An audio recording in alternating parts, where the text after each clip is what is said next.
Look at that plant. I want you to know that everything was grown in my garden. Don't touch that plant! Is it poisonous? She'll become part of the plant. Hi, everyone. Welcome to Flower Power Garden Hour. I'm your host, Marlene. But today, in this episode, I'm bringing in a new co-host for most of the episodes. And that is my good friend, Bruce Ritter. He will be my co-host. And basically, we're going to bounce our ideas off of each other and probably argue a little bit, but in a friendly way. So I'm going to introduce Bruce. Bruce, say hi. Hi, everybody. There you go. I call you Bruce, the botanist from Brooklyn or the Bronx. Wait a minute. Which one is it? Well, you can call me the Brooklyn botanist. It has a little bit more of a ring to it. Okay. Triple B, right? Bruce, the Brooklyn botanist. By the way, I never did live in Brooklyn, but I was born in New York City. Yes. No one will ever be able to tell because it never comes out in your accent at all. And I never, ever, ever make fun of your accent at all. Ever. Absolutely. Never. Yes. Yeah. I don't have an accent. You guys have the accent. Exactly. So I met Bruce when he contacted me because he was starting a board of trying to get a Sacramento botanic garden in Sacramento. And he invited me to be on the board, which I was. And then we handed that board over to people who were pretty heavier hitters than us. But now Bruce volunteers at the conservatory, and I sort of no, you took on the aeroid collection on your own willingly, right? It wasn't an argument. I mean, said, you want to start doing the aeroids? I said, sure. Sure. He said, sure. I said, sure, with a hyphen. Yes. And that is like, I love all volunteers, but my gosh, you just come in, you do your thing. You'll say, oh, I need this. I'll order it. Dream volunteer. And then of course, we just talk plants and cats. You adopted one of my Bengal kitties that I rescued. Yes, her name is Pixie, and she is a miniature cat for some strange reason. She's a 7-pound, adorable, little cute kitty. And she gets along with your cat, who I'm one of the very few cats that I'm afraid of. Yes, at first, his name is Ruffles, and at first Ruffles wanted to kill her.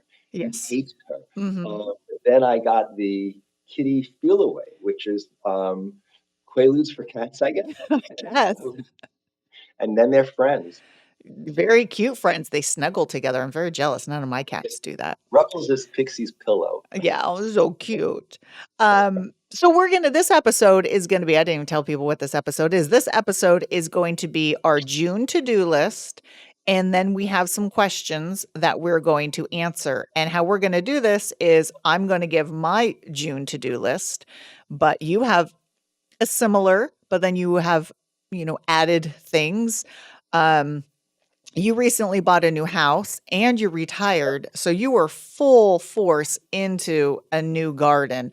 And where I'm on sort of the opposite this year, where I'm busy backpacking and I'm like letting my garden sort of just sit and do its thing. And so I like living vicariously through all your excitement of what you're doing in your yard. So your tasks are going to be a little bit different. But what I like to start off with saying is, we're coming at this from zone 9B. You're in Sacramento. I'm in Winters, but it's still the same zone. And so if someone's listening to this and they're in a completely different zone or even slightly different, you may have a different time period for what you do and things may be off a bit. So always check your zone because you may be going, wait a minute, I'm not planting that now. No, you may not be, but we are, maybe, in theory, if I could get my act together. I should say that I spent most of my life in zone 7A, which is now 7B possibly. So I've done things quite differently for the first three quarters of my life, and now it's completely different. And I still am amazed every December when it's not cold. And I'm usually saying, "Oh, it's so cold." It's so cold. Yeah, I mean, you've done what I always say would really be a problem for me, moving out of my zone into a new zone, especially one that is I mean, that's a big jump. You're jumping a whole, 2 zones there. Oh, yeah. It's a whole new learning experience, new learning curve, which could be exciting because you could, oh, I'm growing things I've never been able to. But Exactly. you were on my podcast before, and what we talked about is you pushed those zones because you grew a lot of tropicals in New York. I did. And it was an amazing thing because there it was the difference between success and failure could have been 4 feet from my house. Yeah. Like I had gingers right at my east wall, and they came back beautifully every year. And then I planted them maybe 6 feet further away and never came back. Yeah, talk about heat sinks. Yeah, Wonder, yeah, you wonder, oh, really, does concrete in the urban setting really heat things up? Oh yeah, it does. As you know, if you've ever seen something burn on a west wall versus an east wall. right. So let's get started. This is oh my gosh, it's June already. And I hate when people it's say that, but it's true. It's it's June June already. already. We know. And it is June 1st. And apparently there's some people who on the first of the month they say rabbit, rabbit. I don't know what that means, where it comes from, but it's apparently a thing. The first of the month for June or every first of the month? Any month, the first of the month, apparently they go rabbit, rabbit. I don't understand it. I don't know if it's a British thing because they have some unusual customs, but it Rabbit, is a thing. rabbit? Rabbit, rabbit. That's so bizarre. Well, we said it. Turns We out said it's really bad luck or means horrible things. And we're like, rabbit, rabbit. It means like death to everyone we know. yes. So if you're listening and you know what it means, sorry if that I think it I'm sounds totally wrong. yeah, exactly. They're not really saying rabbit, rabbit. It's probably something else. And you heard rabbit, rabbit. Rabbit, rabbit. Rabbit, Oh, yes. rabbit. Exactly. Okay. Um, all right. So I always like to start with what to plant, and usually I start with the veggies. And June, people ask, "Oh, it's too late to plant tomatoes." No, my friend just dropped off. My friend's a tomato geneticist, and he just dropped off some strains he's been working on, and I'm going to plant them. No sweat. I've planted tomatoes late into June and it's fine. So if you haven't planted tomatoes, do so. Peppers, really now is just the time to plant peppers and eggplants. And you could still even direct sow squash and of course melons and pumpkins and plant eggplants. So you do want to avoid, I mean, June 1st, we just had a few days of, I think yesterday was 105. Not ideal day to plant, but it drops down until we get I mean, as long as you water them in, you're going to have some top wilt, but usually almost all of them bounce back. And exactly. And as far as planting things from seed, I mean, I still have one patch that I want to put in some melons because I have a whole area that I've just opened up. And I have no qualms about starting putting melon seeds into the ground at this time of year. No, our season goes so late and they're a later season crop. So once they get going, it's direct sow, or if you find plants, I mean, nurseries right now are packed full of everything really. So no, June is a good time to plant your veggies. Now, you could also plant, of course, annual flowers still. You could do another round of sunflowers, direct sow them, zinnias, Absolutely. cosmos, any annual flowers, summer annual flowers you could still put in the ground if you find 6 packs of them. And you're planting, you're going to see this is, I mean, this is interesting. You're planting delphiniums. Yes. Now, that's crazy. Yeah. Okay. Yeah. Um, Yes. and I will also say that when I lived in New York, our winters weren't quite cold enough to make them. Our summers were humid, our winters were cold, hmm but delphiniums do great in like Alaska. Um, so, but I had years ago read about a company called um, delphiniums in New Zealand, and supposedly their delphiniums were more heat tolerant. Okay. True or not, I don't know, but I do order my seeds from New Zealand. I started them. These are plants that can cost $10 to $15 a piece. So it's really nice to get them from seed, and they cost me, even with the international shipping, 50 cents a piece. hmm But yes, I did plant them. I planted them 2 days before the 100-degree temperatures. I do grow them in morning sun and then shade throughout most of the day. They are under a the forbidden Bradford pear trees. So they get good shade. And I'm essentially going to consider growing them as biennials, Okay. which is that after they bloom in spring, I may very well expect them to die. Now you didn't direct sow them, you put them in pots. I start them in pots. Yeah. And Okay. it's problematic because when you live in a northern climate like on the East Coast, what I would do is I start the seeds in July, and then grow them on through the end of the summer. Things cool down and plant them in the fall so they go through a nice winter. I call Mhm. it vernalization, I think. Yeah. And then in spring they bloom and they might die there because it's hot and humid. Whereas here, I found that I can't really get them started in the fall until like November because it's so hot, even into October. And then there's just not enough growth for the winter Yeah. to open to them, especially when it gets really wet. So I started them in spring. We're going to see what happens. Yeah. No, I mean they're absolutely gorgeous further along the coast. And I did see a picture of someone with them in Sacramento, and I should have it was just this picture, and I'm like, is that serious? Is that real? But They do no, sell them. yeah, no, of course they sell them. They sell them in full bloom, Yes. peak bloom, and then you plant them, and then the heat comes and they just die. And I will also That's say that whenever you get them locally, they're much shorter. They definitely are taller when you've had them doing their growth in the ground mhm, rather than the pot. but they're a beautiful color. It's hard to beat that dark blue. Yeah, you So can. yeah. So we'll do the Delphinium Watch 2025. Right. Yes. As far as planting anything else, I mean, yes, you can still plant perennials. You could still plant pretty much anything. You are pushing your limits with heat. Ideally, Yes. you want things to get established before this heat is coming. But if you absolutely are like, I have to plant, it's doable. Just make sure you deep water and you mulch around them. I don't recommend if you could, be done planting and then start back up in the fall, your plants will be happier. A lot of times the top of your plant will just die off and still may be alive, but it's going to struggle.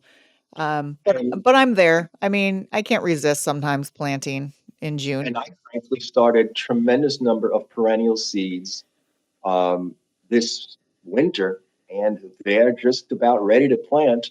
And I don't have a choice because they're not going to go through the summer very happy if they're in 3-inch pots. No. So I really have no choice. I'm going to plant them. I Mhm. set my sprinkler system up to give a minute of misting throughout the day. Okay. And I'm retired, so I can actually have the opportunity when it hits 103 degrees at 2 p.m. to go out and give them a spritz. How many times are you So, going to mention that you're retired and rub it in that well, I did. you I'm pay your also dues? closer to the Grim Reaper than you. Oh, So please, he lives please. We next we door. we Mr. Death. He's a very nice neighbor. We never know. We never know, right? Mike, I could step out of this room and my cat could attack my jugular. We don't know. It could happen. But yeah, the smaller the size pot, the better, the quicker it'll be adjusted. It's just when someone Right. buys like, a 5-gallon, 10-gallon pot, a plant, and you're like, ooh, that's a big root system to get established. So I don't recommend it, but it's not out of the question. Um, Going along the lines of vegetables, uh, try shading your peppers, properly stake your tomatoes, or not. You could let your tomatoes ramble and scramble on the ground. No one says you need to stake them. It's, of course, easier and it's a little healthier getting the foliage off the ground. But Yes. shading peppers is, people think, oh, they love heat. They love heat. Well, they do, but they also get burnt, the peppers themselves. So, I have never, back east, I was never successful growing peppers because it really, it gets hot, but it's not insanely hot. But the real issue for there is by the time it warms up, it's late in the season. You mhm, typically wouldn't plant them until Memorial Day. And yeah. here, I had that unique problem that you mentioned, shading them. I never had burn on what few peppers I got back in the East Coast. They don't burn. Whereas Yeah. here, you come out and there's brown spots from the sun. Yeah, I guess that humidity is just, I mean, a barrier or just the angle of the sun. I don't know. It's Just, not as strong, but they're yeah. just you just don't get sun school there. It's Yeah. just not an issue. Mhm. Okay. Watch for pests. I was on Good Day, and many of the questions that came in were, of course, pest questions. And aphids, I just don't even bother. I mean, they come out, they go, and I always tell people get a hand lens. Look for those. Look for the parasitized mummies. Look for. And in fact, one of the pictures on Good Day to get, they're like, "What is this?" And down in the corner there was a ladybug larvae. I'm like, that's a ladybug larvae, which looks like a little dragon. Some of the pests that you do want to be careful of, it's I already have questions about the leaf-footed bug. It looks different in the nymphal stage, which it's red with black legs, and they're usually in clusters. And man, they love pomegranates, but this picture was on a tomato, so they'll pierce any fruit. And unfortunately, the only thing you can do is hand pick off. But And I'm not familiar with that bug off the top of my head, at least without a picture. that's good. That's good you're not familiar with it because I think I had my first one in my garden last year and there was a little bit of a panic because once you have them, you know, you could have the whole life cycle going. Sprays don't work. They're too big. And it's just really squishing them. And I was squishing them. And that's unpleasant. It is. But I'm gross. I'm used to that. Someone. While we're on the topic of bugs, I want to talk about borers. Yes. Go ahead. I've had, now it seems borers, strangely enough, are an issue on cherries, but not as much on peaches. Yeah. And I've had cherries that did very, very well, and then one borer, and of course, the borers and all sorts of insects don't exist in solitary, and except for praying mantises, maybe. But the plant was doomed. Yeah. And I feel that borers are so much easier to prevent than they are to cure.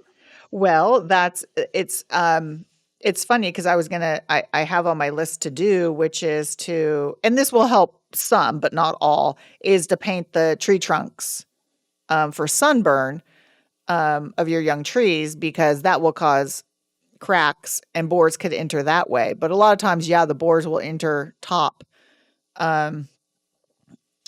Yeah. So do you want to elaborate on that? Well, there are products, again, along with the painting. There's some product, I wish I could remember the name, but it's a combination of different oils and a paint. And you paint it on, theoretically, I'm not sure if it repels the borers or it kills the borers, but it prevents the sun scald, but they claim it prevents the borers as well. Interesting. I mean, usually they come through just the opportunity of cracks in, but I mean, you will know you have borers because you'll see the holes in the sawdust. So that means that some of them do have the capability of tunneling in healthy too. And my guess is, and this, you'll correct me if I'm wrong, but the only real way to get rid of them once they're in the plant is to do surgery.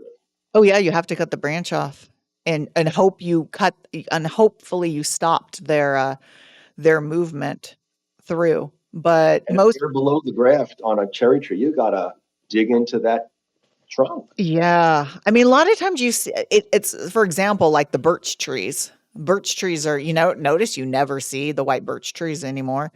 I'm not sad about that. But you'd see them defoliating from the top and most people aren't going to do anything or even notice, oh, one branch has died. Okay. And then another branch died. Okay.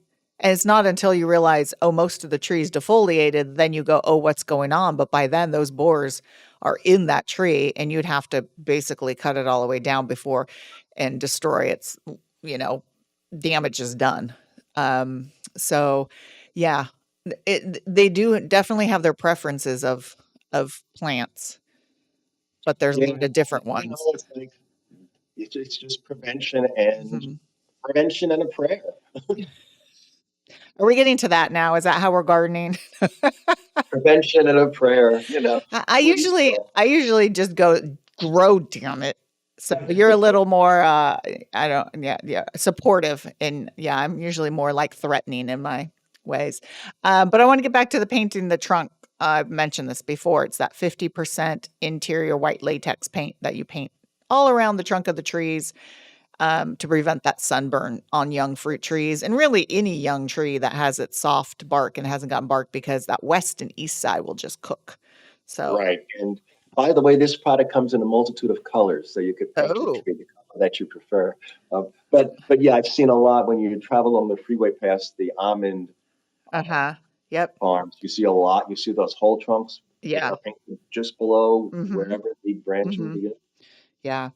I do want to mention white flies, and I always have the bad news with white flies is it's a tough one to control if you have white flies. Really, you try to get them before you even notice the adults by looking for those flat white discs, eggs on the underside of your squash and whatever plant that usually you have a problem with, and try to hose them off. Yellow sticky traps. Foil, I've heard. I've never done this, but if you plant foil underneath a young plant, they don't like the reflection. Oh, that's Um, very interesting. I've never tried Plants it, but it oil. does make sense if they don't like it. But have you heard of kaolin clay? I know what kaolin clay is because I actually do pottery, but I did not know about using that for insects. Well, they use it on the fruit trees, when the fruits, like stone fruits, not stone fruits, I mean actual nuts, walnuts, are still soft, and so the insects could bore into them, and it is a barrier. And I got some kaolin clay, and I'm trying it out on other plants because I have the little whirly bird machine, like the little thing that whoo, Yes. makes a dust.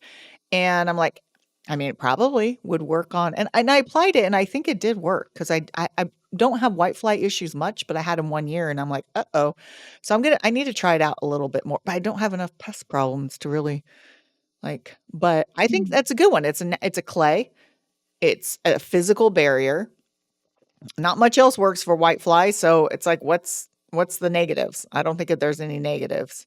So you're using it as a dust. You're using it as a dust. Yes. Yeah, we're And not here as a potter, I thought you were actually no. making clay and encasing the fruit. And I was thinking that's a lot of work. That's a lot of work. No, I'm making little tombstones for each of the white flies with their names on it, so they know I'm gonna squish them, and then they're yeah, no. No, no, no, And it's the a dust. summer in Sacramento is a kiln. So Yes, it is. It is actually. So maybe I'm just turning all the leaves, the dust. Yeah, yeah. So that's something I just yeah. yeah, Um, sounds like yeah. So yeah, there's pests you're gonna get pests, but really don't. Did you know that all systemic pesticides and imidacloprid, they're all banned. Homeowners can't buy them. So I don't have to like even tell homeowners, oh, this is arborists could still have them. I'm a licensed pesticide sprayer. I could get them, but homeowners aren't, which is good because they think that's it's toxic to everything that comes in now, contact. right? Yeah. And does that mean we can't get that bonide product anymore? If it's a systemic, you can't. It is. Which And right, well, Bonide makes different. Bonide's a brand, and they make different right. ones, but all systemics like that are. So yeah, so I've had people ask, I can't find this. What am I going to do? I'm like, well, if you really need it, a tree with certain pests, arborists should know the timing. They should know the dose. You shouldn't need to do it a lot if that's the route you're going. Um, Speaking of trees again, thinning out stone fruits. Yeah, this one's hard. Usually a lot of trees will thin themselves, drop fruit, but then if all the fruit's forming and you're like, well, I don't want to pick it. I want all this fruit. But if it's touching, they're not going to reach their potential. You get a pest caught between, and of course the heavy branch weight of the fruit set could snap branches. So of course you don't want to prop them up. In Um, fact, I lost not that it was really a tree that I would enjoy the fruit of. It was one of those purple plum trees mhm. you can use to make jam, but it had the house that I'm living in now, they had not watered very much. So when I came here and started watering, the plant thrived. It filled itself with fruit, and it promptly collapsed Oh, from the weight of the fruit. yeah. And I lost, I would say, 50% of the branches just from the weight of the fruit. You loved it to death. Well, probably didn't Yeah, die on and you. it's Yeah. going anyway, but Yeah. it is an issue with the amount of fruit. And of course, if you thin your fruit, you do get bigger fruit. Yeah, that's exactly it. So yeah, and then the sugars are being allocated to individual fruits, so theoretically going to be sweeter. So it's just good practice. So do thin them. Still staying on speaking of watering trees, it is a good idea, especially if you have young trees or medium aged trees, to start deep watering them for the summer. Um, Especially newly planted trees. Of course, deeper the water goes, the idea is those roots are going to follow, and you want to establish a deep root system. Some trees just have shallow root systems, no matter what you do. Mulberries, liquid ambers, just shallow root systems. They're not the best trees, but to get the roots deep and establish deep water, and you could put a little ring around, like a little berm, and take 10 gallons and dump it in there, or just put a hose and let it drip. Or, of course, concentric rings of a drip line around and just let it soak. I mean, for a very long time, but ideal is to get 10 gallons um, in there. And you could do that, once, even just like once a month. But if it's a very young tree, maybe twice a month. Now, Marlene, I have a question. Uh-huh. So my soil is extremely clayey. Yeah. And when I deep water, or should I say when I water, it just sits on the top of there and takes sometimes days to soak in. Mm-hmm. What do I do? Well, Bruce. Yeah, I mean, clay soils. I mean, I think most people have clay soils, unless you're in a riverbed area with sandy or loam clay soils. But I always say they could be your best friends because that's why you're watering less frequently than would you normally do. But then you get into the problem of, yeah, if you water and you have standing water, how long can those plants be in that standing water before bad things start happening? So if you have really bad, poor draining soil, always plant on a berm. And you notice that in the orchards, they plant them on a berm. They get And them. there's nothing wrong with preparing or amending your soil. No, true. But for trees, you don't want to amend just the hole it's in. That's where a lot of people, they take the soil out and they're like, oh, this is bad soil. And they put fluffy soil in. And you can imagine that's just going to drain right through Right. I mean, I use hard pan, but hard pan's really not even hard pan. It's just, the compacted soil. And then, try to incorporate new soil in with the native soil and get that berm and plant higher. And that way it just drains away from the crown. And, but yeah, clay soils are tough, but it is a good idea. Like you said, you dug a hole and you watched it not drain for what, 2-3 days? It was 2 days. 2 days. And that Yeah. was from the sprinkler system. Yeah. And that wasn't, So yeah. what, Yeah. yeah, it was difficult. I'm sorry. What I did is I actually, to plant a plant that would normally go into let's just say a 2 foot wide hole, I dug a 4 foot wide and 3 foot deep hole. And no matter how deep I dug, it was still clay. And I did amend it, mixed it in the old soil with the new soil. Mhm. And again, a little bit of a prayer, but the reality is that's the only option I have.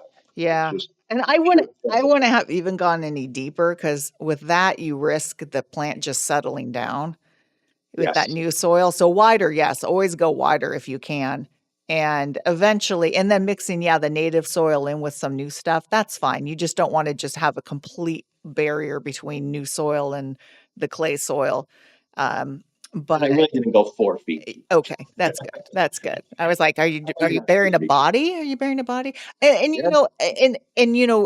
how much you water, it's so variable. But I think, what is it? They recommend checking 18 inches down, and you could use like a screwdriver, or just a probe of some sort before you go to water and stick that down there. If you pull it off like a dipstick and it's still wet, don't water.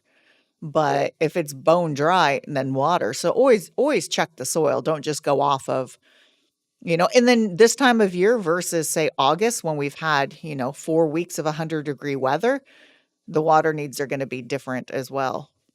Right. But And I've always been amazed at the soil here in that it does not really absorb water very quickly. no.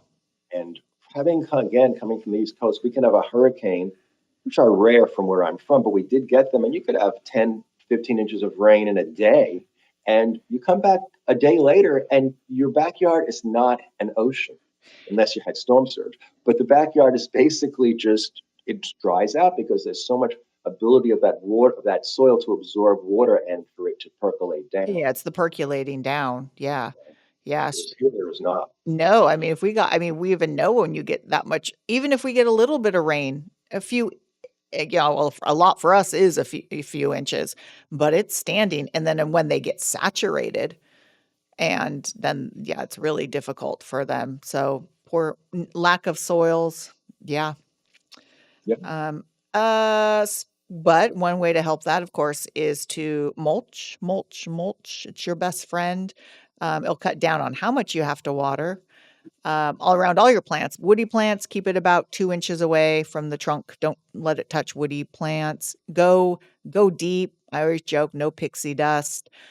3 to 5 inches. It's going to keep the soil moisture in there. It's going to keep the soil cool, so those roots on top will be cool.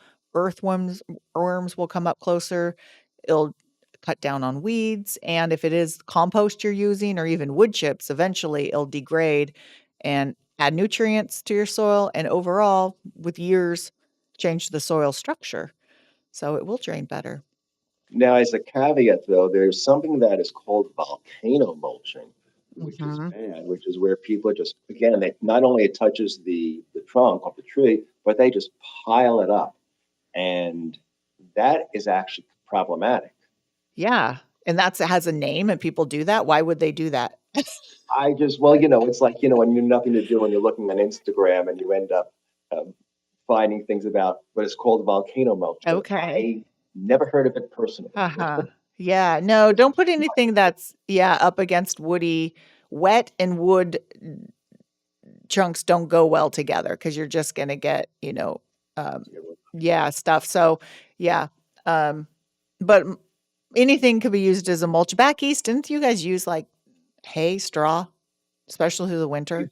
Straw. Straw. I always get Thankfully, those we 2 got so many. confused. Although in Sacramento we have so many leaves also, but these Uh-huh. are chopped up leaves. People use bark a lot. Okay. Alright. Yeah, I mean, I like, the wood chips from tree companies. The bag bark doesn't really break down and add to your soil. Looks good for a bit, but then, and usually it's not as cost effective to add it as deep as you really need it to act as a good mulch. But anything you can really, I mean, just to get a barrier between that sun and the soil. And if you're planting this time of year, like people like me who have no choice are, you've got to get that mulch down. I mean, I'm putting off getting the mulch until all my planting is done, but I'll plant some annuals and I'll come back and they're wilted, Yep. Mhm. by the afternoon, and mulch will help. Mulch helps a lot. Huge, huge, difference. It's crazy. So, yeah, I can't stress it enough, and some counties even give away free compost and mulch. Yes, Sacramento County I does give know. away free compost. Yeah, I think there's, like, mulch mayhem days. I did So not know about mulch mayhem. mulch mayhem, yeah, big day. Um, I have been going down to the Sacramento at Gibbs Ranch. They give away, I don't know the specific days, but it's not weekends. But they uh-huh, do give away beautiful compost. really? But they ask not to bring a truck, although people do. Yeah. And I've been getting about 5 15-gallon containers of it about once a week. And What? that is helping to convert my clay soil to actual soil. Wow, that is a good I mean, that's really nice. I gotta find some place like that. And Yeah, melons love compost. a lot of things love compost. Delphiniums. Yeah. Delphiniums love horse manure, by the way. Oh, yeah, horse manure. Yeah, if you live by a horse ranch, I mean, they give that stuff away for free. Just take it from Yeah, the non-hot pile, but it it takes works. a while to decompose. Yeah. Um, and then that leads on to my next thing, which is control weeds. And I always say in California, we have the zone 9 where we're at, we have the lovely added benefit of having winter and summer weeds. And then we have, the spring weeds and fall weeds. So they overlap. So really we're never weed free. Um, and, my nemesis, one of them is bindweed, which is a perennial and the roots go down incredibly deep. So if you don't pull it out when it's young, forget it. You're not gonna get it out of there. Uh, Bindweed, is that the one where the flowers look like little morning glories? exactly. It fools It's you. so pretty. No, it is not, Bruce. No, it's Take not. that back. It is awful. It's so awful that when it's in tomato fields, if it gets so bad, they can't harvest the tomatoes because it clogs up the machines because it is a vine. It'll go everywhere. So that's probably the worst one. And then Bermuda, of course, is bad as well. Any parts of that will just, grow. So really controlling is just hand picking, making sure it doesn't go to seed, smothering it with mulch, weed eating to cut it down and to prevent it from going to seed. Um, yeah, I mean, Now, we have to admit that it's, in a sense, a losing battle against weeds like the bindweed or oh yeah, the Bermuda grass, in the sense that you will never be rid of it, even if you use an herbicide, a grass killer on Bermuda grass. You're never going to get rid of it because it's not going to kill the whole plant. It's a matter of control pretty, to the degree that you can. pretty much. I could see. I mean, if you were very vigilant with Bermuda, you can eradicate it. The If problem you live on is an island, if you live well, yeah. Well, this is the thing. Where is it coming from? When people are like, "Wait a minute, I did this whole thing in my garden. I got rid of all the weeds," and they just they just came back. I mean, because they blow in, people move the seed in. Um, that you're just gonna get weeds. So you just have to either live with them, just go out, hand pick them, just, um, it's not the worst thing. I mean, there are some horrible weeds, but most people who have just like a standard, yard, size, it's doable. It's just doable. Use it as, therapy. It's when you have and a big area that I'm like, Jesus, what did I get myself into? and it's not really I guess there's two aspects to weeds. One is it hurting the plants that you want to grow? And I think Bermuda grass would be an example of a Mhm. weed that really can crowd Oh, out it does. and Oh, in a yeah. sense destroy your soil. And it's a Mhm. low twiggy rhizome. It's hard to dig out. But then there are weeds that are just unattractive. Mhm. And I think dandelions would be an example of that, or oxalis. Ugh. It's not an attractive oxalis, but it's not what you want to grow. So Well, I have yeah. a saying which is, if I can't see the weed, it's as if it's not there. And this applies more for the ornamental parts of my garden where I'm seeing weeds that are not going to hurt the plant and not going to crowd it out, like oxalis. Mhm. Yeah, So if I, uh, you know, the risk with weeds is they're so good at growing and they're lots so of good at weeds. multiplying that if you don't get your hand on them in control, all you will have is the oxalis because it Right. And so I multiplies. don't mean to say that I tolerate it in the Mhm. sense of let it grow. It's Mhm. more that I'm not going to get rid of it all. I'm going to trim Yes. it. It's going to come back. Yeah. But as long as I'm constantly trimming, Yeah. my garden looks good. There'll be oxalis in there. That's life. I can't stop that. Exactly. And I think that's a balance is if your idea is your garden isn't done until you have weeded everything out, then that's fine. That's what I try to strive for at work. I constantly is like I want no weeds for once in all the areas. That's never going to happen. But that's the dream. And some people, that's what they want. They want their garden to be completely weed free. And if you walk into I've walked in, people's beautiful gardens, and even if they're beautiful enough, I don't see the weeds. I know their eye is going right to that weed, and they're like, "Oh my God, that's all they're seeing. And All that's they're no way seeing to is live. yeah, and all they're seeing is that weed. I mean, that's how I'm at work. I'm like with people. I'm like, "There's a yellow leaf over there. Oh my God, that's all they. Oh my God, So, it's yeah, it's a balance. But yeah, some of these weeds they're tenacious. That's why they've taken over. And in Bermuda for sure, and bindweed for sure. If you let it go, it will, take over your plants. And yeah, so Marlene, I went to the botanical garden in um, the New York Botanical Garden, and I saw their perennial gardens, and there were no weeds. What are they doing that I'm not doing? they have a big crew of people. Exactly. That is it. You could Yeah, be weed free too if yeah. you had $100,000 to spend Yes. on a staff Yes. every And, year. and that's their job. Their job is, most botanic gardens, and I always joke like the English Garden magazine I subscribe to, it's my husband called it garden porn. And it's true. It's the unattainable. You look at it because it's like, there's no way I could have this. This is amazing. That's why people pay to get in. They're not paying to get Exactly. into places where it's filled with weeds, Yeah. and therefore those places don't make profit. But Yeah. if you are having a staff that can Uh-huh. keep your gardens clean and is up at 6 in the morning Yeah. before opening time, cleaning all those weeds, Sure, it's going to look Yeah. great. That's why we don't charge for the conservatory. I'd be like, "Nah, we don't charge, so you gotta deal with having weeds and things that don't look so good." No, it looks good. I got a great group of students, so we bust our butts trying to do what we can. Okay, moving on. 2 other things I have 3 other topics of what to do, and this one's pushing it a bit, but I think we're still in the time frame, is pruning your once blooming spring shrubs, like your camellias and, your azaleas, if you have those, your wisteria, your once blooming roses, which most people don't have anymore, but they're the original Old English roses, forsythia and quince, things that only bloomed once in the spring. You want to prune them back when they're done blooming, because they'll start setting their flowers. So I think we're right on the cusp end of that. Yes, we're getting close. I mean, the azaleas, I think there's probably a little more time.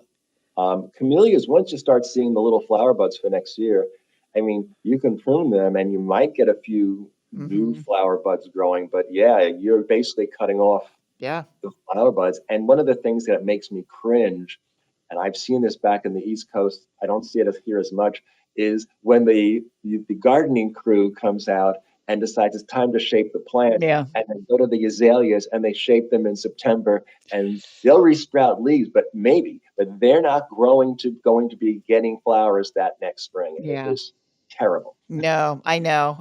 That's awful.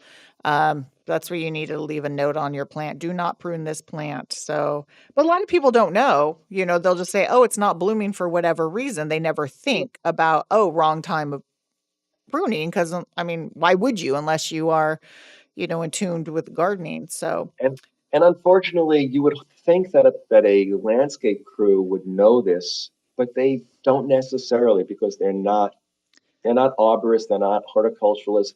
They're people who are hired to do a job of pruning your trees or whatever. yeah.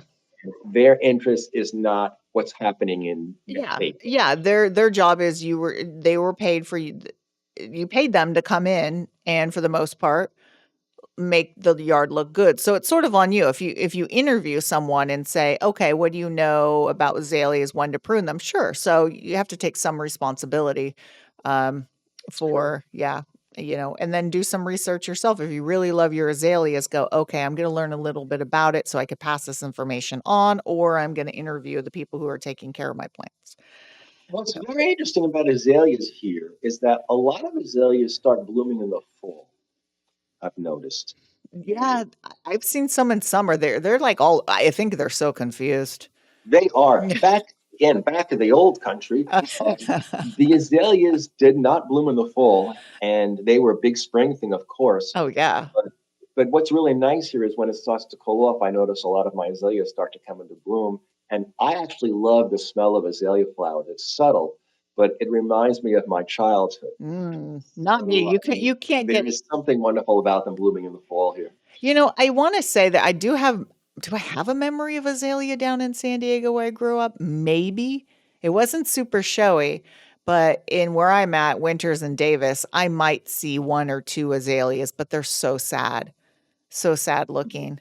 I Um have a few azaleas on my property that are doing well, which I will be keeping. Oh, yeah, no, I mean, in Sacramento, camellias Sacramento is like the camellia capital of, like, I don't know, it's The world. they're happy, but then azaleas, sort of go, "You're acid loving," not so much, but I see them there, and they're pretty, but yeah. Yes, I've been tempted to get a couple of rhododendrons Oh god, good luck with because that. I actually think they look great. And rhododendrons and azaleas are essentially the same plant, only rhododendrons, the same genus, only rhododendrons are bigger Yeah, for the but most I've part. seen none of And them here. Have you seen any in Sac? rhododendrons here and there, Okay. um, you will be seeing them on my property eventually as I improve my soil Okay. because I do have some high trees. So I have a lot of shade. Uh-huh. No, I mean, yeah, go for it. Try it. All right, moving on. Transplant succulents. Now, you want to wait for the last chance of rain, so because you want them to be dry. So if you have them in pots or in the ground and you need a transplant, you can do it and still wait though a bit to water them in. Um, but now is a good time when they're actively growing to transplant them. And then, of course, continue to deadhead flowers. especially annuals, to get more flowers coming. You could deadhead your roses, of course, and then just do general cleanup. If it looks like you have peach leaf curl, the leaves fall, pick those up. If you had rose leaf spot, rust, just pick up the leaves that are diseased. You don't need to pick up all the other leaves. You could leave them, but anything that's possibly diseased, has a fungus, you want to get those leaves up off of the ground because you don't want those spores around. Now, peach leaf curl is problematic because once you see it, you're sort of stuck with it for the summer. Spraying will not cure it this year. It's more of a preventative issue with Yes. peach leaf curl. Correct. So that's when people ask me because it shows up now, what can I do? And I say, really just pick up the leaves and then just be ready to spray with copper, liquid copper. But you know what's weird is I did not spray a nectarine tree last year and I had horrific peach leaf curl. And I'm like, okay, I only have myself to blame. And it was a bad year. Not this year, but the following year was a bad year. I got a lot of questions. This year, I didn't spray it. I had peach leaf curl. No signs of peach leaf curl at all. Now, by the way, don't people use dormant oil sprays on to prevent peach tree curl? And I have found as long as I do that, it's not going to prevent 100%, but copper can be a problem to use because it is It's copper. poisonous, it's toxic. Yeah. But I think that the dormant oil sprays are really a good preventative for peach leaf curl, and I've used it successfully. Yeah. I mean, the idea is just to smother the spores. Yes, and you have to do it at the right time of year. Yeah, when it's dormant, and I would recommend it multiple times. I've always used copper, but you spray it like once or twice a year on the trees. It's not. I mean, I don't think it's going to be a problem. The problem with the oils is, remember when you used to go find the dormant oil versus like summer oil, and there was a definite distinction between the viscosity of it, and one used to be really heavy oil. They're really not different anymore. That is true. They now call them dormant and year-round oil spray. But frankly, I think that as a person who will often forget to do things until it's too late, I actually like the idea that you can spray that year-round. Now, true, it might not be as effective, but if I wait till, oh my gosh, my flower buds or my leaf buds are just starting to swell, I better spray the dormant oil. I'm not worried that it's too late, that I might hurt the plant. Oh, so you're still talking though spring, not summer, because I don't recommend spraying any oil in the summertime. No, I don't spray in this. Yes, I wouldn't spray dormant oil in the Okay, summer. yeah, you're talking about your peach leaf curl. The buds are Yes. just starting to crack open, and it's too late for peach leaf or the copper spray. Well, basically, it's my last hurrah, my Mhm. last chance to get that Okay. dormant oil spray. And I've sometimes waited till February because I forget. And it still is effective to some degree. I mean, Yeah. again, you're not going to be rid of it completely, but the main thing is you'll get most of it. I'm like, wait a minute, horrible peach leaf curl, didn't spray. This year I have no peach leaf curl. I know. I And know, bizarre, that's but now I'm like, so I think it's really weather dependent. We had a decent amount of rain, but I think it was the timing of the rain. I don't know. Who knows? yeah, I don't know either, other than the fact that it's really problematic when you have these treatments that are only preventative, again, like the borers. Hmm. And you really have to think in advance, what is the potential problems that I may have? What are the potential problems I'll have this year? And what can I do in advance Yep. rather than waiting until I see a problem that may be A, untreatable or B, fatal? Yeah, I mean, a big one is pest control and the application of like nematodes, which I need to do better at. I applied nematodes a few years ago for cucumber beetles, and it really worked. Or once again, it was the season. I never had them before, and I had them. Maybe the predators were out of whack with them, but I added beneficial. So that's something like once you get this pest that could be controlled by beneficial nematodes, it's too late yeah, there's a lot of proactive things you could do in your garden, and one of them is, maintenance and cleaning, but you never know. Something's just come out of the blue and you're like, well, I didn't see that one coming. And sometimes, just like you say, you have these horrible problems, and Mhm. the next year there's Gone. something different that you cannot really measure, Yeah. but Yeah. yet it's gone. Yeah. I don't know. Okay. Do you have anything to add? That was my list. Well, I have, again, of course, we've overlapped. Mm-hmm. I have a couple of things that are a little different, only because I'm a major houseplant grower, and I like to bring my plants outdoors for the summer because my indoor Yes. growing area becomes too hot and dry Okay. Yeah. to support healthy plants. So I'll bring my tropical plants outside.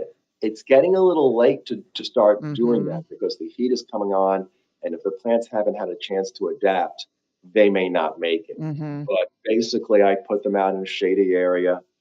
I let them acclimate in the lower light, and if these are plants that need higher light, I'll gradually move them to a higher light area. Um, I find that bringing the plants out for the summer really lets nature take care of a lot of the insect problems that I have indoors. Mm-hmm. So, and I know, so humidity, I mean, this is not like bringing them outdoors in New York. Right, that's Um, true. so I know you had a mist system before. How are you dealing with the low Well, I do have a humidity? misting system, and I just happen to measure the humidity under the mister versus away from the mister. And you're not going to get 70% humidity because the mister goes on and off. Yeah. But in my non-misted area, the humidity was around 27%. In the misted area, it was around 45%. Okay. That's That's good. survivable. That's survivable. Yes. New York in the summer apparently is no different than Brazil in the summer. It's hot, humid. My orchids would do phenomenally there. Here, it's not that easy to do. No. I still find that the plants just enjoy the open air, and even though we do have the hot, dry breezes here, Mm-hmm. proper misting and proper shading, you can get good quality plants growing outdoors. Yeah, and I always say humidity goes a long way. When our coolers stop in the greenhouse at work, as long as we keep the humidity up, i.e., spraying the floor Right. constantly, it's and it'll get really hot. Plants could handle the heat if the humidity is high. But if you have high heat and low humidity, but 45%, that's decent in shade. Um, that's good. That's going to eke them through the Yes. summer and And getting it's them out. very helpful. They do get through it, and I do get good growth. And Yeah, that's, of course, the reason you plant them outside anyway is to yeah, get improved growth. yeah, You're going to get worse growth, then don't put them out. yeah. And then you said you're just pushing that boundary of when to move them out because you don't want to move them out in heat. You want to let No, them get. it is a little difficult because we have a big difference between day and night temperatures. Mm-hmm. So Mm-hmm. if you want to put them out when it hits 75 in the day, well, it could be going down to 45 at night, Mm-hmm. and they may not like that. So you really do have a fine um, it's a control that you have to maintain. You, I tend to like to bring them out in late April. Okay. That Yeah. seems to work. Yeah. They don't love the cool nights, but Yeah. by May, my growing area is getting 90 degrees and 27% humidity. And frankly, at that point, that's an invitation for spider mites. Yeah. And that's I mean, So, yeah, that's hot and dry. So yeah, yeah. outside sounds So like better. I can't spray all over the place indoors, even though I have a dedicated sunroom with an outdoor floor and Mm-hmm. not outdoor paint, but bathroom quality paint. I still don't want water all over the place. No. So Yeah. at least bringing them out, you can get water all over Yeah. them, and that helps. Yeah. Yeah. Anything else? Yes, here's something. Two things. You've just experienced spring, and all your flower bulbs are done, and it's sad. But now is the time to checking out the spring flower bulb catalog Oh, because yes. Yes. and I have decided that since Daffodil Hill closed, I'm going to have Daffodil Burn. Oh, And I like I that. am gradually ordering more and more daffodils. Now, you can order them from the big companies that essentially they import from Netherlands or Holland, Mm-hmm. and I know they're the same place, and they are standard older varieties, but they're cheaper. You can also do what I do is I additionally will order from the daffodil specialists, and I'm kidding, not kidding. They have daffodils that are $20 a bulb. Oh, I believe it. Yeah. Now, I personally will not get that, but I will get a couple of the $5 a bulb types because they are different. They're a little more unusual. And you get a few of those, you get a lot of the cheaper ones, and that way you build up your collection of daffodils, which you've got to like daffodils. Oh yeah, who Otherwise, it's doesn't? a problem. Yeah. I'm working on getting tulips that will A, bloom, and B, maybe bloom again. Okay. So that's difficult.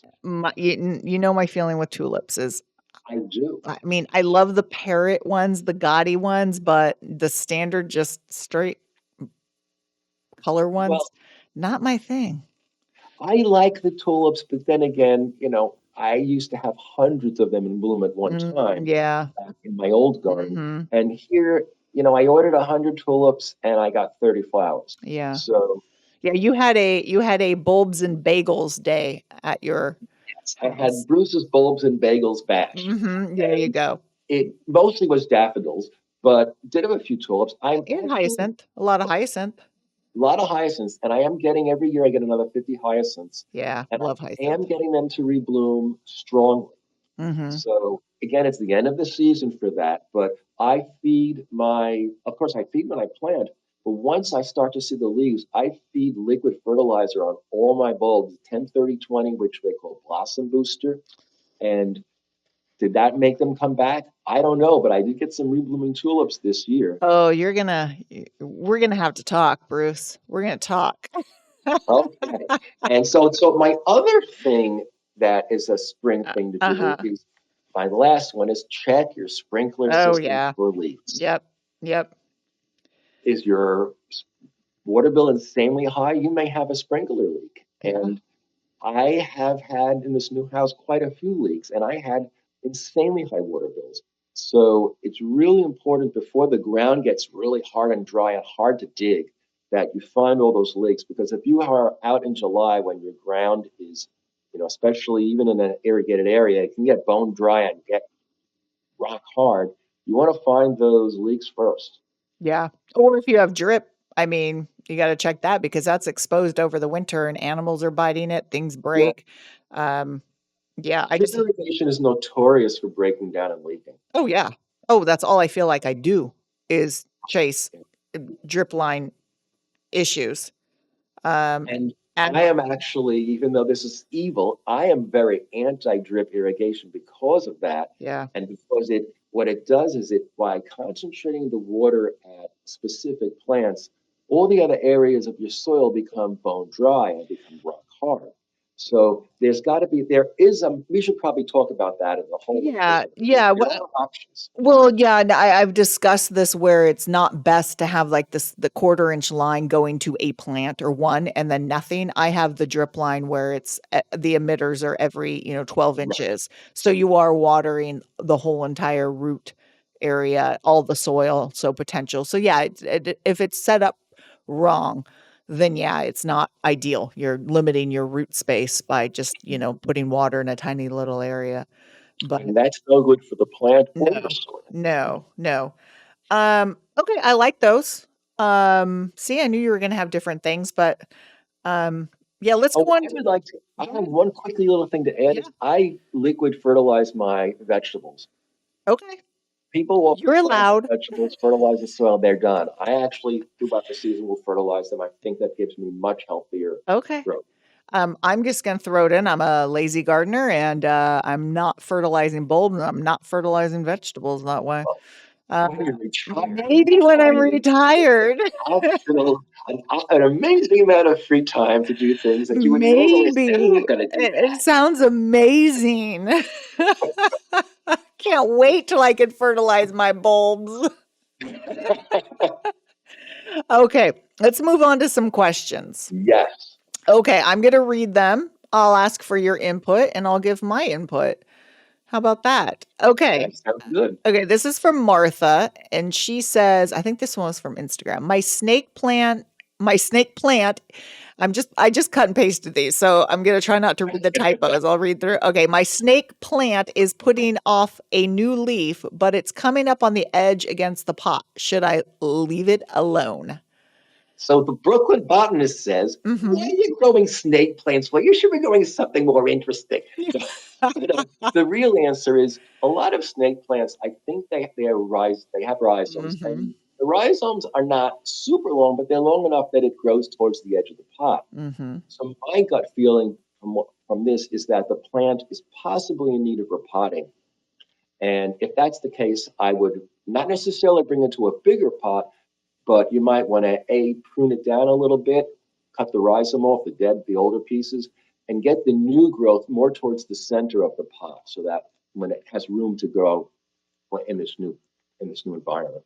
Yeah. I mean, that's exactly what I would say is, they changed. So snake plants are not Sansevieras anymore. They changed it to the genus Dracaena, which I love that. no, I'm like, why? They're Sansevieria. So I'm just going to say Sansevieria, but I know they changed it to Dracaena. So we have a big collection at work, and, they're literally busting out of their pots, breaking the pot. So yeah, they have these short underground rhizomes, which are considered modified stems. So that's why they grow sideways and then the leaf pops up. So yeah, it's just growing. So you could leave it until it literally busts out of the pot, but it is a good idea to transplant it.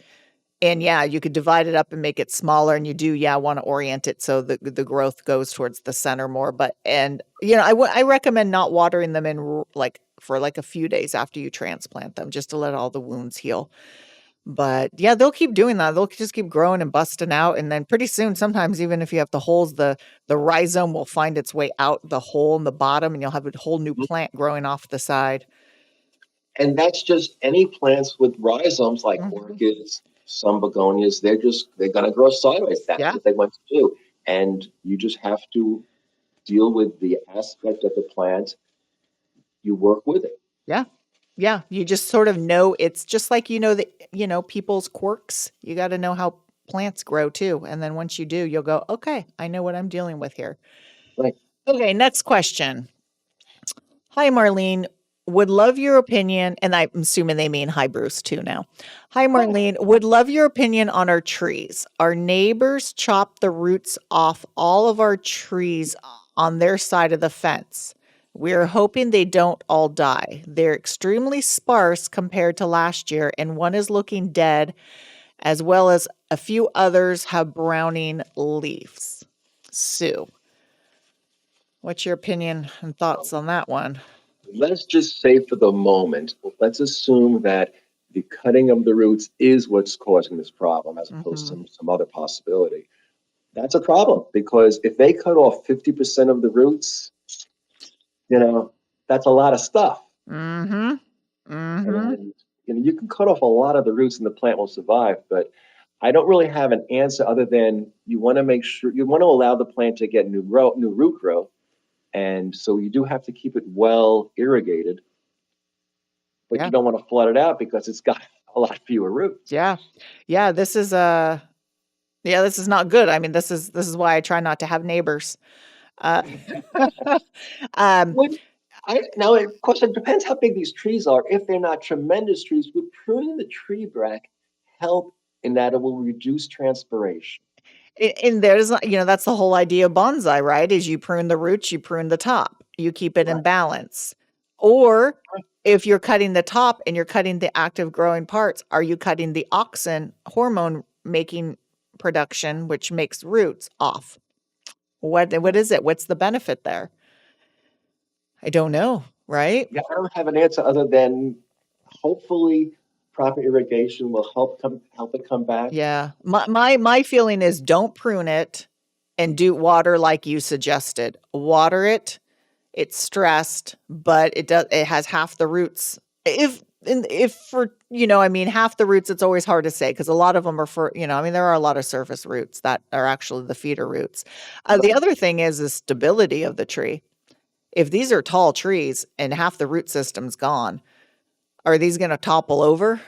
Especially this winter, if we have a nice wet storm and a lot of wind, you might find that the tree falls on your side of the house, property line, because the roots on the other side no longer are holding it in the ground. Yeah. So anytime there's trees involved like this, where it's structural integrity, I always say get a certified arborist out, because I'm not going to just give a diagnosis. I'll give my opinion, but I'm like, I can't give an exact diagnosis. Someone needs to go and inspect those and see what's the stability of the trees. Are they dead? And, if you could cut roots off, but if you start cutting in many roots that are more than an inch in diameter, that's a problem multiple ways. But really, you're just gonna have to wait and see if it starts leafing out. Trees are Now, amazing. They could adjust. It's just obviously we're coming into the hot season and they're going to be struggling. right. And let's be realistic. If you are planting trees on your property, and if you have a postage stamp proper size property, number one, you shouldn't be planting big trees. But number two is you don't want to plant the trees too close to the property line anyway, Mhm. because that does not make for good neighbors. I have a neighbor's tree from the previous owner, but the root that is growing through my backyard is a good foot in diameter. And I mean, it's like a It's banyan tree, but crazy. that root is not going anywhere. Yeah. And it's a big lump in my backyard, and I'm stuck with it. Yeah. But, Yeah. so, choose your trees and choose where you place them wisely. Yeah. And a lot of times people have just inherited these And problems. that's what happens in most of our Yeah, lives. most of it. So, yeah, but yeah, hopefully, but that's our opinion on it. Okay, next one. And I'm going to try to read this. I'm not sure what they're asking. Hi, Marlene. Was wondering if you had any ideas about outdoor palms and if I need to feed them. And then it goes on to say, if I'm getting the messy palm fronds and fruit balls, Layla. So I don't know if she means, do I need to feed outdoor palms, period? And I'm Right. getting messy palm fronds and fruit balls, or does she need to fertilize because she's getting messy palm fronds, i.e., yellowing, dropping, and fruit balls? You are the palm guy. I am the Um, palm guy, apparently. I'm the aroid guy indoors and the palm guy outdoors. you're the plants that I don't want to bother with, guy. I'm what my friend calls a plant snob. I want to grow whatever no one else grows. Oh, you're And one of those, yeah. Mm-hmm. and if of course I'm Mm-hmm. gonna grow a palm, it's gonna be a palm that you can't get locally, and therefore I have to devote my entire life to raising this little plant into it. Exactly. So, I mean, my feeling with outdoor palms, and this is my feeling with anything that's in the ground, minimal to no fertilizer. Right. And that's what I was about to say, that if this is a palm that is established, the amount of fertilizer that you're going to have to apply to this palm to even make a difference Mm-hmm. is ridiculous. Remember, we used to say in our botany classes that what you see above the ground, there's at least as much below the ground. Mm-hmm. Well, actually, palm trees, I don't know, they have a pretty small root system, so Well, maybe the palm palm trees. trees are an exception. They actually have a pretty high root system, Yeah. shallow root system too. But regardless of that, the point really that I'm making is you're not going to fertilize a palm tree that's 40 feet tall. There's just no point to it. Yeah. Yeah. Now, as far as the messy palm fronds and the fruit balls, well, a healthy palm is going to flower. Mm-hmm. And let's face it, palm fruit balls, which are basically seeds, are messy. Yep. They're not pleasant. Many of them will sprout, and you'll have a forest of palm seedlings. Mm-hmm. If you have like the pindo palm, which is like I believe called the jelly palm, Yeah. Gia capitata, that will make tons of seeds, which by the way are edible. They're not the most tasty thing in the world, but they're messy and they will start you'll go by the plant in the summer and it'll smell like a winey, awful smell. Like So fermenting, yeah. And then the fermented. messy palm fronds, that's just them losing their lower, Right, older which is leaves. the other thing. Yeah. Are they messy palm fronds because it's growing well and there are a lot of Mm-hmm. leaves that are just falling off as it grows, or is it losing its leaves? Yeah. Yeah. So let's assume for the moment that if it's giving fruit, that it's relatively healthy and Mm-hmm. that it's just doing what palms do. By the way, your camellias lose leaves and your Yeah. redwoods lose leaves, and some do it. What are they? The big magnolia, Uh-huh. grandiflora lose leaves, but those are little leaves, so you don't notice them. Yep. The palm leaves falls, people notice. Yeah. So that might be what it is. And because the palm is getting very tall, the leaves don't quite fall. They sort of just collapse down and they hang down the side of the tree until they naturally fall off. Yep. Some don't do that very quickly. Some take a long time and they just sit there like Washington Oh, they palms take and a they get long hollow. time. Yeah. Yeah. And then rats live in them. Yeah. By the way, there is a recorded case down in LA of a person who was killed by a falling palm leaf. A palm leaf. Okay. Okay. big leaf, but a Okay. leaf. Yeah, because I know a lot, I mean, I like to tell people on tours that more people are killed by coconuts falling on their heads than eaten by sharks. That So makes sense. probably more people are killed by palm fronds than, yeah. So yeah, I mean, and then the other thing too is a lot of evergreen trees, when they come out of winter and start putting on new growth, they have that, like, the relocation of the nitrogen. So you could get this real fast yellowing. Yes. The plants will adjust, but yeah, I think palms are just messier than most people They are think. messy. They're They, messy. I like them. They're messy. They require care, Mhm. and I would only feed them if they're new transplants Yeah. and you want to get them growing well. Yeah. But yeah, I just think they're not a low maintenance plant. Yeah, if They you really are. see the inflorescence, i.e. the flower stalk forming, you could cut that off if tree's not assuming, you need to get a boom up there or someone to climb it. And actually, I recommend that because we really, unless you're growing date palms, we Mhm, really, with the fruited date palms, we really don't want those seeds coming down. They are messy, they will mhm, sprout, and palm seedlings get a very strong root mhm. formation very early. And Very once, early. and they're hard to pull. They're very hard to pull. Very hard to pull. But I will say, remember those bamboo seedlings that you gave us for a lab? That was actually a Washington palm seed. Yeah, the palm. Yeah, they needed. This professor's like, and we need about 8 young seedlings, and we're like, okay, you know how long it takes to germinate palms for the most part. So you The dug, fast ones take 3 months. yeah. So you dug some up, and you got them right at the right age, because I think we only lost like 2 of them. Yes, So those were probably sprouted with those were probably under 1 month sprouts. yeah, no, that was perfect. Your weeds became what we needed, Bruce. Yeah. There we go. All right, next one. Hello, I just moved my bamboo plant to this pot, and I guess there was a picture, because it had outgrown the cup that it came in. It's in an office, and I'm not sure if it's getting the right humidity. I'm watering about a cup and a half every other day or so. It looks to be browning. Any suggestions? And this is from unknown. Do you want me to tackle this one? You want to tackle it? Why don't you start, and I'll give you some thoughts. Okay. I told you I get this question so much that one, I didn't need to see the picture because I don't think it came through. So first of all, when someone says bamboo and as soon as they say office, um, I automatically go, okay, that's lucky bamboo, which really isn't a bamboo. It's a Dracaena. Once again, a Dracaena, which they're trying to move the Not Sansevieria to, Sansevieria. but not a Sansevieria. Dracaena sanderiana. And you find them growing in water. And then you find multiple stems bundled up like one plant, but it's multiple. So they do great in water. They'll start with roots. And I know people who've had them in there for years and years and years. Ideally, though, it's a terrestrial plant, wants to be in soil. So if you have one, I always recommend moving them individually, meaning separate them and put each one, or you could put a few in a pot, it's fine, of soil with a drain hole. So that's probably they take low humidity. So humidity isn't a problem. They take low to high light. They don't want super low light. I will say they probably want medium to high light. Watering a cup and a half every other day is a lot. Yeah. And I don't see the pot, so I'm assuming maybe she put it in soil.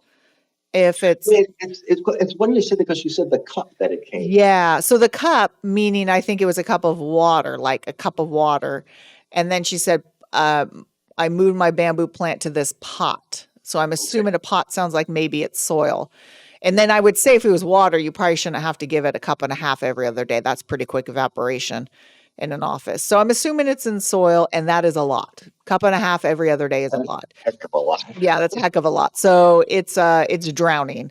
And I'm just going to the way you know how to water is the same exact as you water till water flows out the bottom of the pot or bubbles stop forming in the soil and you know you've saturated that root ball. And then based on the plant, if a plant likes to dry out a little bit because it doesn't need as much water, you wait for the top few inches to dry. You lift the pot up if it's lighter than when it was saturated. So I would say that Dracaena, I know that Dracaena. I know this Dracaena could go literally 3 months without water. if it has happy root system. I don't recommend that. I would recommend maybe in an office, probably every 10 days. AC will dry a plant out a lot. So, but check 7 to 10 days is probably when that Dracaena will probably want to be watered. And Yeah, that's about the way I feel about it. I don't, I think that one of the problems in offices is that plants either get overwatered or they get underwatered, and then the soil becomes so dry that when you try to water it, it just pours right through, and the plant doesn't look great because it's not really absorbing the water, and you start this vicious cycle. Yeah, so soil is a sponge, and when it dries out, it pulls away from the side. Yes. Water goes to the area of least resistance, so you put water on top, it goes to the side, and most soil is made up of peat moss, which is incredibly hydrophobic once it's dry, so it's repelling that water. So yeah, good point. That that's why you always want to dig into the soil. New soil, it's easier to tell if something needs watering based on the color. If it has like a gray, dry, like sort of a light gray tinge, It's probably dry. it's probably dry, and feel it. And then when you go to lift the pot up, if it goes woo, you just lift it super fast, and it's really dry. One of the ways that I do tell if my plants need water, because I don't really enjoy sticking my finger down an inch for every plant. No. And in the pot, you can get used to knowing your plants, and you know what each one weighs. Yes. Unconsciously, you don't sit there and measure its weight, but you know when the plant is underwatered or overwatered based on its weight. But I think the problem is some people get these plants, and before they get to know the plant, they've overwatered them to death. And some of these plants, they come in this sort of, well, I'll just say a horrible quality soil. Horrible. I tell you that all the And the time. root It's awful. system is minimal, and you see this big pot and you don't realize the root system is minimal. You water, it starts to go downhill. It's not getting enough water, so you add more, and you get, again, this whole, you just rot the plant out. Yeah, exactly. So yeah, a lot of tips on that, but just investigate and find which way works for you. Like at work, we train students to dig into the soil, but most of them don't. After a while, most of them will get the idea of, oh yeah, I see the color change on that, or I know this. Some of them, no clue. I go in after they've watered. I'm like, that's interesting. And again, when you water thoroughly, whether it's a cactus or whether it's a fern. Yes, always water. Yeah. All right, last one.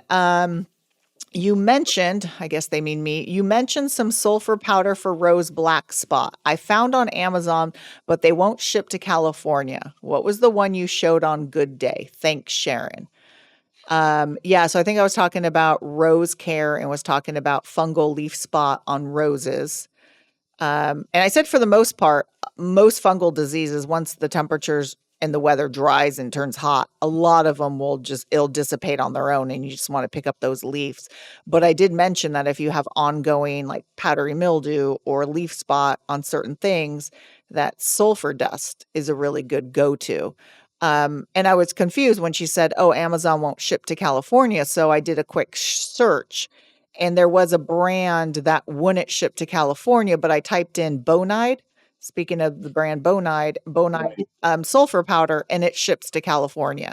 So I don't know what the formula for the other one was, but you could still get sulfur powder. And you could find sulfur spray as well. But I will say, I don't see it as much in the nurseries as I used to. And now I'm wondering if there is going to be a backlash against sulfur as a fungicide, which I really hope not, because it's a good one. Yeah, I have concerns, not about, my concern with sulfur is more that when you use it as a powder, it's very difficult to just get it to go where you want it. Oh, yeah. And they do have these pre-mixed products, which are mostly sulfur.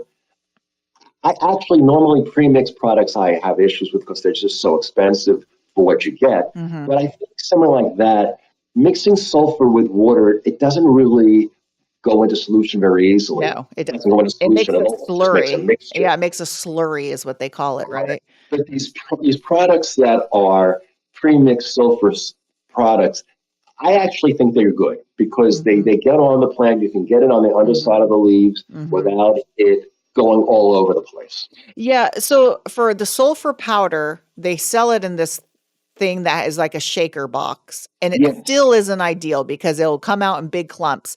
So this is where at work, this is where I got the idea for the little whirly bird thing, which is, I forget what it's called. I need to stop calling it, but it's basically you put it in the top and it's this long tube and then you turn it, whoo, and it comes out in a dust.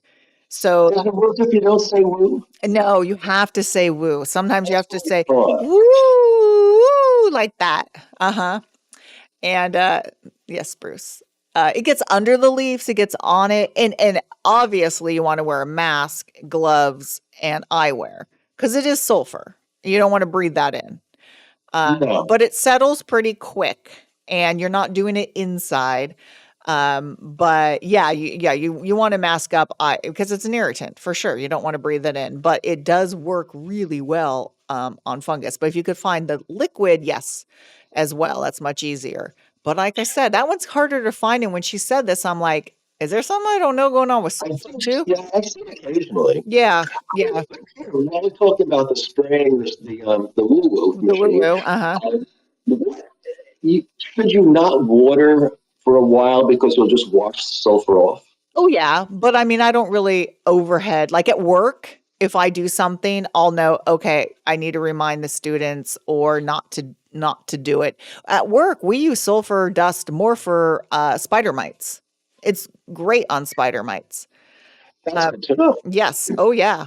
So yeah, ideally you want it to be on there as long as possible and you won't get the but remember, if you're having fungal leaf spot issues or fungal issues, you shouldn't be getting your foliage wet anyways. Well, that's true. But of course, if this is growing outdoors, she doesn't really have much control over that. And that's my guess. If it is a rose, unless she's into growing miniature roses in her house, my guess is that there is water getting on the leaves. Well, in the winter, but yeah, and then you notice a lot of times where all this is affected is the lower leaves where the sprinklers hit. But the top part, no, sometimes that can't be helped, the lower down stuff. But yeah, the top part, you shouldn't really, unless you have like a rainbird sprinkler, that's. Well, I have sprinklers that are going all over the place, but that's another story. I think that roses are wonderful in somebody else's garden. No, roses are great. They hurt. No, they can. They can hurt. I took over a house. I bought the house, which has tons of roses. And when Marlene came over, she goes, "This one's virus and this one's virus." There's so that. I went free in reverse. Yeah, they can get viruses, and you just got to get them out of there. So yeah, most of them were going. Yeah. No. So Bruce, that was our last question. So this was our first episode together. Very exciting. Ooh. Thanks for joining me. What I normally do at the end is I tell people if they have a question or a comment, they could reach out to me, Marlene the Plant Lady at gmail.com, and they could follow me on Instagram and Facebook, Marlene the Plant Lady. And I don't know if you want to share your soch or if you want to keep that to yourself. I would probably have to open up a new one so that I can keep track. So otherwise, it's going to get mixed in with my multitude of spam emails, and I will never find. Oh yeah, and I will get a new email. You don't want your spam to be infiltrated with gardening questions. I understand that. You got to keep that wholesome. Your spam, like. I have two lives. I have the life where I get it's time for this exciting offer, and then I have the life where I actually want my emails. There you go. I think that it would make sense if I get a new email. And then this is also the time where I tell people that if they like the podcast in the episode, they should rate and review it, and then especially on Apple, because apparently, if you leave a good review, that brings they really like that. And then that brings you up to the search engine. The more you have, and then the more people find you. And then the sooner I could retire and fertilize my bulbs. Is that? Absolutely. You can then have daffodil berm of your Oh, own. I would love a daffodil berm of my own. Yeah, that would be amazing. Don't even talk about aromas. Yeah, there you go. And then I sign off, and this is how I sign off because I just came and then I try to change it, but you really can't change like once I get something on my head. And I usually say, um, uh, thanks for listening and happy gardening. And would you like to sign off somehow? Well, I have to think about a good plant Okay. pun. Well, And yeah. then I'll say, see you later. Yeah. See you later. Yeah, there you go. Okay, everyone. Thanks for listening and happy gardening. See you later.